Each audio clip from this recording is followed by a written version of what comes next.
Assalamualaikum warahmatullahi wabarakatuh. Waalaikumsalam warahmatullahi wabarakatuh. Siap kerja? Oke. Itu bagaimana dengan topinya? Oke. Lalu bagaimana dengan sweaternya? Kesepakatannya apa sudah di sekolah? Adedi sudah mengingatkan kemarin di pas upacara. Yang lain ingin tidak?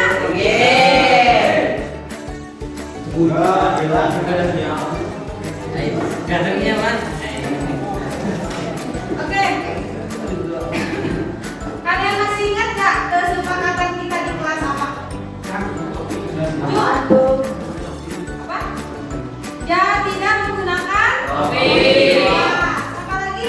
Sweater. Atau Baju.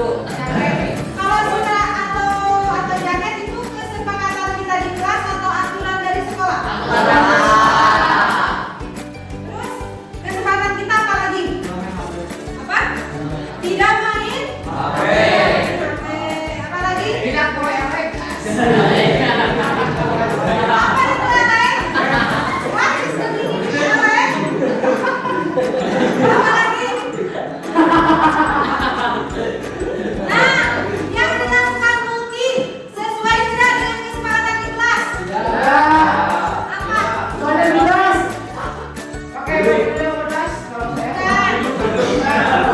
Bukan. Yang dilakukannya apa?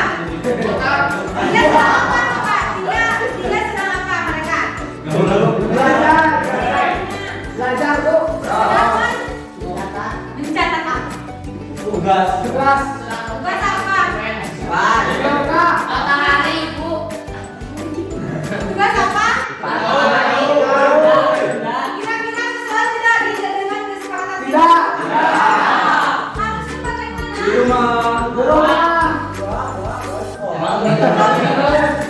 Kalau guru menjelaskan harus apa? Selain mendengarkan, apakah mendengarkan? Kan tiduran juga sambil mendengarkan. Harus membuat pikiran. Jadi, Mak Ibu ingatkan lagi kesepakatan.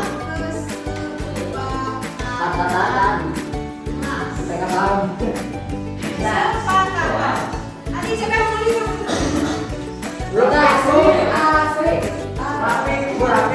Ada satu lewat.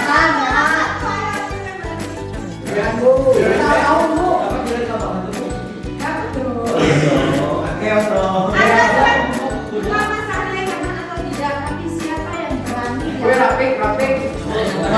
menunjukkan kalinya. Bukan menunjukkan saya tadi bukan apa yang dibagi dong. Sini dulu mana? Aduh.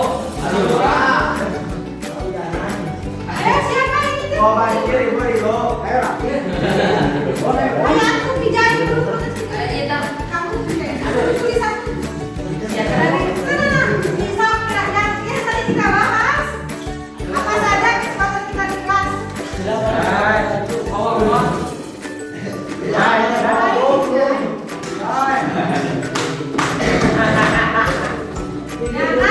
Dengan pakaian gimana? Ayo tuh. Baju harus beda dokter. Ya. Ayo. Ayo. Rasa. Kak, pilihkan lagi yang tulis siapa nih? Faisal. Saya pilihkan nanti apa lagi? Ayo tulis apa? Kita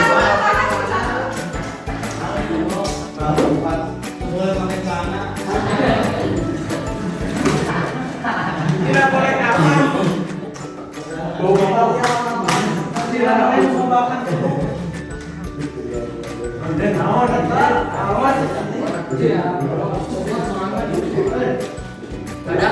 Ayo. Rapi.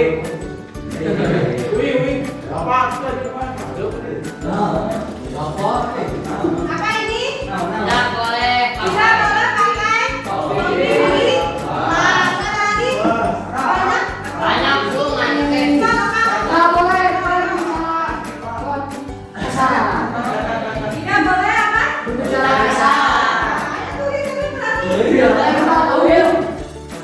Lu kucing. Tidak boleh menggoda kucing.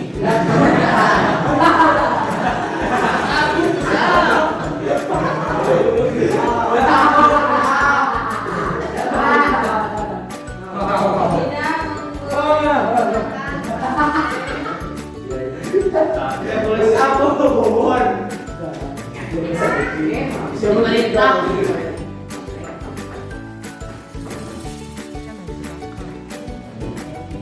Banyak sekali.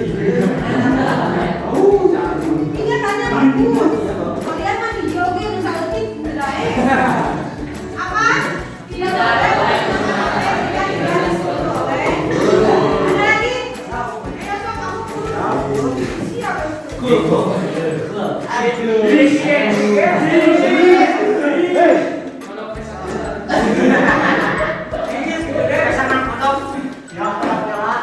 Kita lagi selanjutnya apa lagi?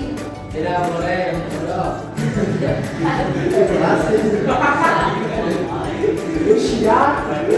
Tidak boleh memakai baju.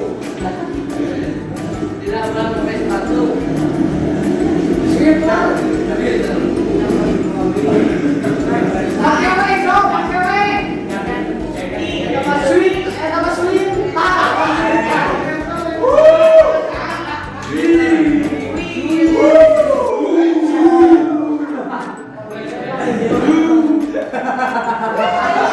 Tidak boleh memakai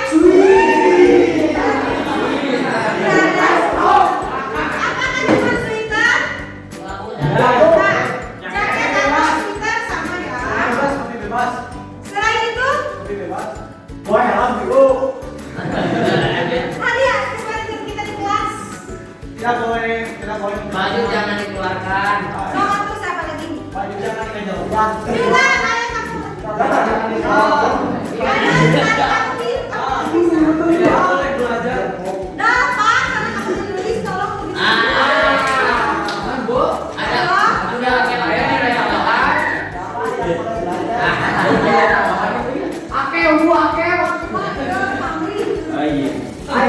Apa tidak boleh belajar?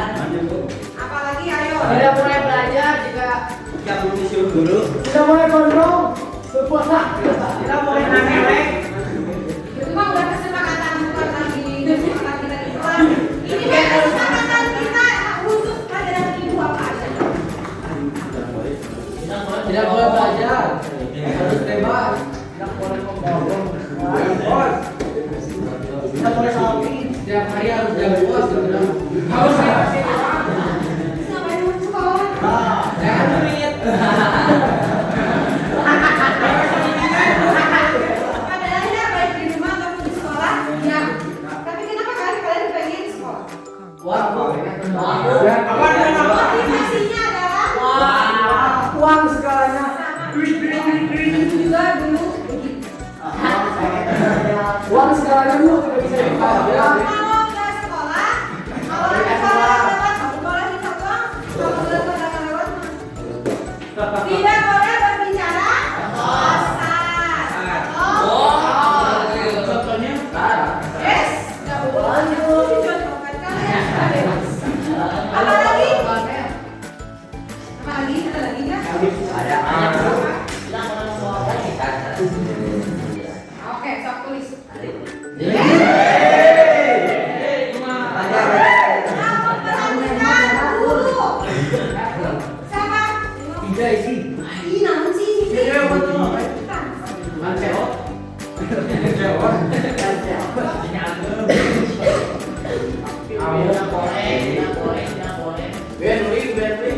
Aku padamu.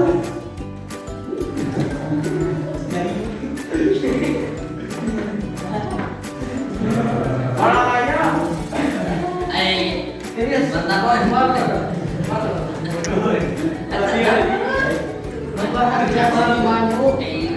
Bu kameramen tapi tahu.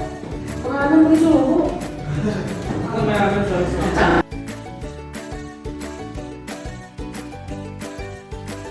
Belum? Ya, bismillahirrahmanirrahim. Assalamualaikum warahmatullahi wabarakatuh. Waalaikumsalam warahmatullahi wabarakatuh. Sebelumnya saya ucapkan terima kasih banyak kepada Bapak dan Ibu yang sudah meluangkan waktunya untuk hadir di acara sosialisasi mengenai budaya positif.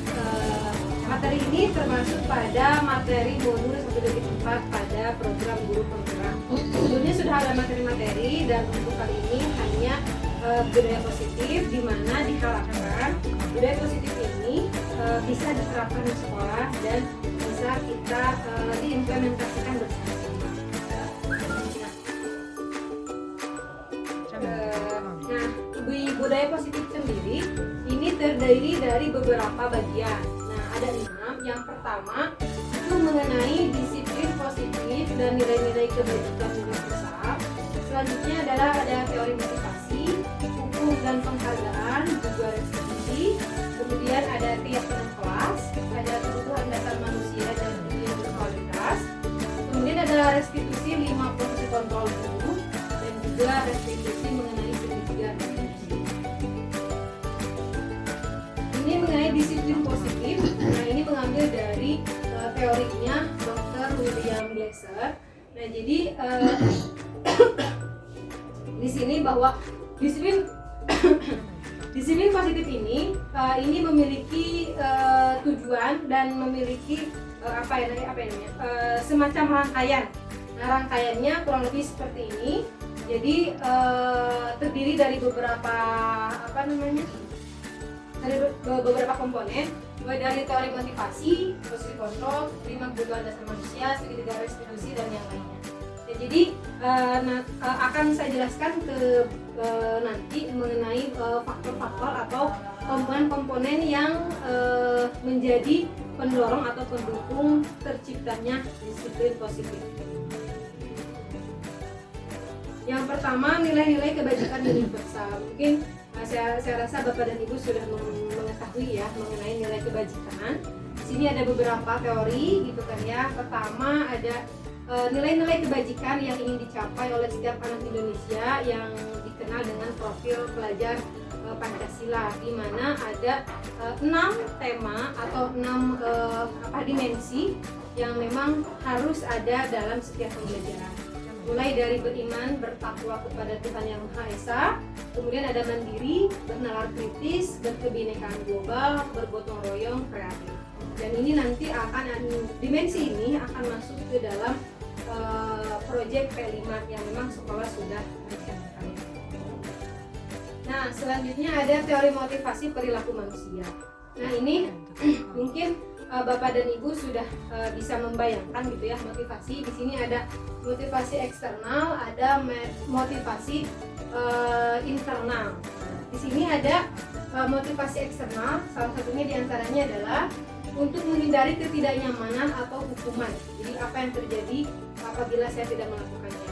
Mungkin di sekolah kita atau mungkin kita sendiri sudah melaksanakan. Jadi ketika apakah anak misalkan menggunakan seragam itu, apakah karena memang keinginan mereka ataukah karena mereka takut melakukannya itu untuk menghindari hukuman, karena takut dipanggil orang tuanya gitu kan ya, atau yang lainnya.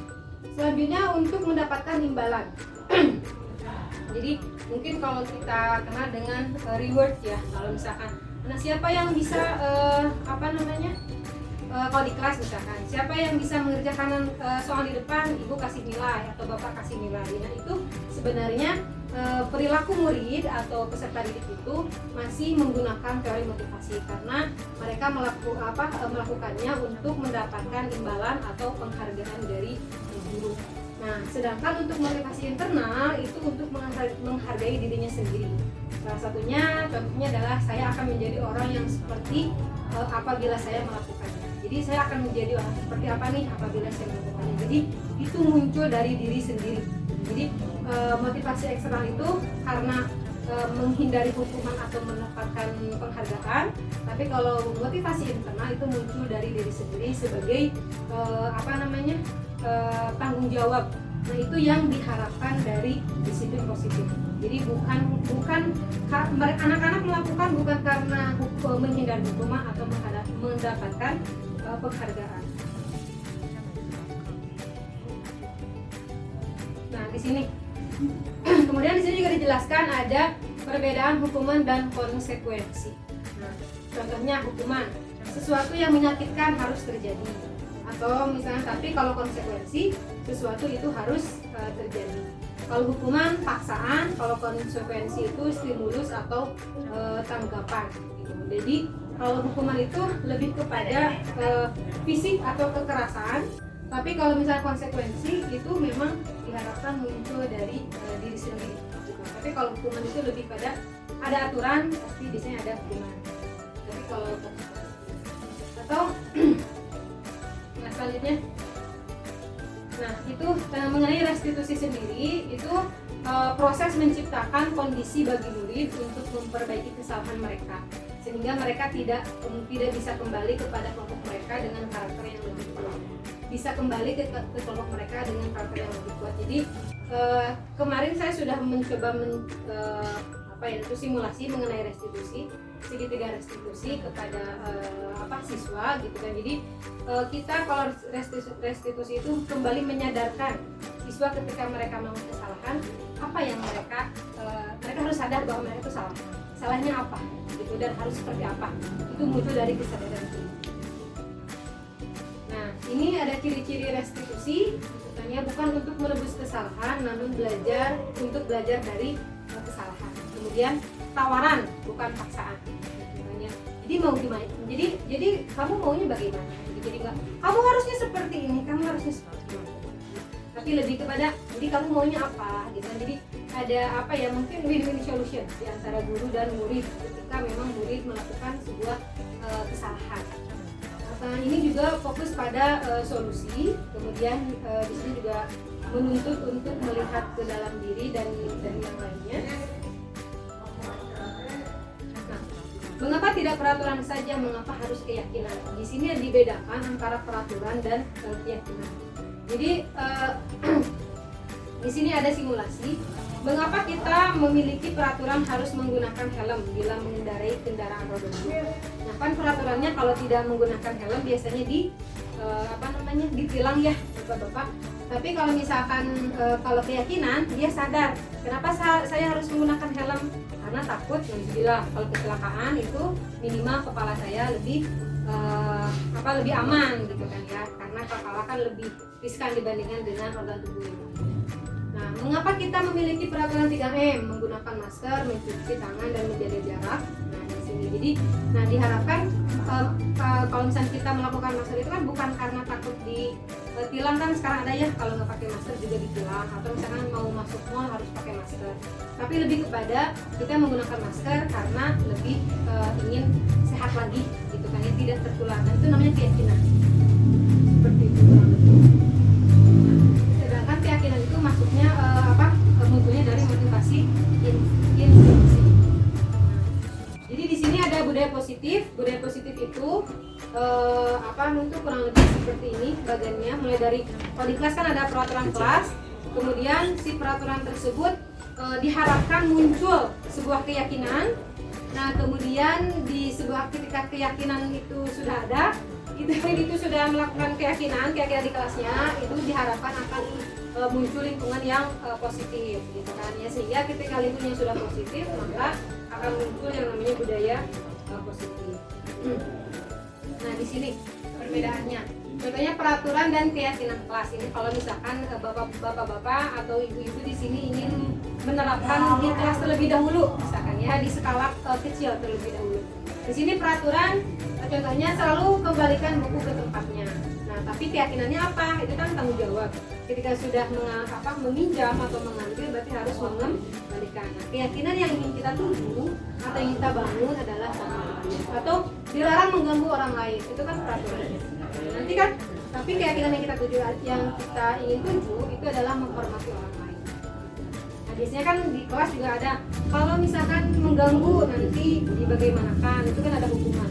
Diharapkan murid itu dengan adanya budaya positif, mereka tuh melakukan peraturan bukan karena takut hukuman, tapi lebih kepada mereka atas keyakinan mereka sendiri. Kan kayak misalkan hadir di sekolah 15 menit sebelum pembelajaran, keyakinannya menghormati orang lain atau berkomitmen. Nah, ini kebutuhan dasar manusia ada 5, rasa kasih sayang dan rasa diterima, penguasaan, bertahan hidup, kebebasan, dan kesenangan. Ini juga bukan cuma pada murid, tapi juga lebih umum kepada manusia. Nah, kemudian di sini ada 5 posisi kontrol. Jadi guru itu memiliki 5 posisi kontrol. Nah, yang pertama ada sebagai guru itu sebagai penghukum. Ada contohnya misalnya guru berbuat menghardik, menunjuk, menyindir, ya, atau misalkan guru berkata kamu tidak melakukannya, awas ya rasakan. Itu sebagai, berarti guru itu posisinya sebagai penghukum. Kemudian guru juga sebagai pembuat orang merasa bersalah. Ya contohnya seharusnya kamu itu begini-begini. Ibu kecewa atau saya kecewa karena kamu begini-begini. Ya, kamu mengulangi kesalahan yang sama. Jadi membuat murid itu merasa bersalah. Kemudian sebagai teman, mungkin bapak-bapak dan sudah paham ya, maksudnya guru bertindak sebagai teman kepada murid. Kemudian ada pemantau ya, kalau pemantau itu kan menghitung dan mengukur, maksudnya mengukur sejauh mana nih belajar, misalkan siswa paham gitu kan, atau sejauh mana murid itu misalkan sudah melaksanakan atau memiliki keyakinan bertanggung jawab. Itu posisi sebagai pemantau. Kemudian sebagai manajer, nah itu kalau posisi manajer itu lebih kepada ketika ada masalah tidak menghukum, tapi lebih kepada tadi win-win solution, misalnya mengadakan diskusi gitu kan ya, itu mengajukan pertanyaan-pertanyaan. Kalaupun misalkan memang anak itu melanggar peraturan dan ada hukumannya, dikembalikan lagi ke anak. Harus tahu bahwa asalnya kenapa dia akan dihukum karena melanggar peraturan. Nah di peraturan kalau melanggar hukumannya apa? Nah anak itu harus tahu terlebih dahulu sebelum akhirnya mereka melakukan. Nah ini segitiga restitusi gitu. Jadi ketika ada anak yang bermasalah atau misalkan memiliki kebiasaan unik, nah ini pertama ada menanyakan keyakinan, menstabilkan identitas, dan validasi kebutuhan. Jadi menanyakan keyakinan, benar nggak kamu salah? Sehingga ketika memang ada yang harus dia lakukan atau di hukuman yang harus dia lakukan atau konsekuensi yang harus dia terima, itu mereka sadar atau muncul dari diri mereka. Itu Bapak dan Ibu yang terkait dengan budaya positif yang saya pelajari atau yang sudah saya berdasarkan pengalaman saya mengikuti guru penggerak setelah materi modul 1.7. Barangkali ada yang mau didiskusikan?